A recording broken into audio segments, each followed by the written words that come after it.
അസ്സലാമലൈക്കും. ജാസ്മിൻ ബ്ലോഗിലേക്ക് എല്ലാവർക്കും സ്വാഗതം. ഞാൻ ഇന്ന് ഉണ്ടാക്കുന്ന സാധനമാണ് ഡിന്നറിന് അരി ദോശ, പച്ചരി സാധാരണ അരി ദോശ. അതിനായി മാവ് അരക്കാനെടുത്തത് പച്ചരി രാവിലെ കുതിർത്തി വെച്ചു.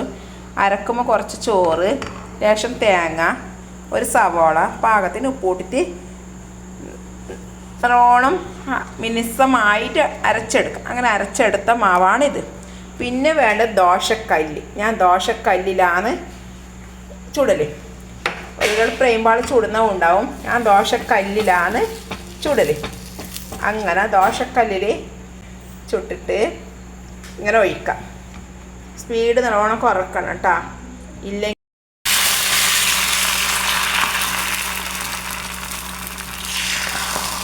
എന്നിട്ട് ഒരു മിനിറ്റ് ചെയ്തിട്ടില്ല.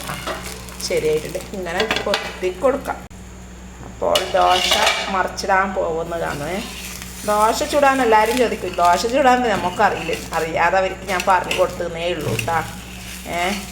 അധികം ദോശക്കല്ലിൽ കിട്ടൽ കുറവ് എന്ന് പറയുന്ന കേൾക്കലുണ്ട്. അതുകൊണ്ട് അറിയാതെ അവർക്ക് പറഞ്ഞു കൊടുത്തതേ ഉള്ളൂ. ചെറിയ മക്കൾക്കൊന്നും അറിയില്ല. അതുകൊണ്ട് അങ്ങനെ അവർക്ക് പറഞ്ഞു കൊടുത്തതേ ഉള്ളൂ കേട്ടോ. ഈ വീഡിയോ ഇത്ര വരെയും ഇഷ്ടപ്പെട്ടാൽ ലൈക്ക് ചെയ്യുക, സബ്സ്ക്രൈബ് ചെയ്യുക. അടുത്ത വീഡിയോ വരുന്നത് എല്ലാവർക്കും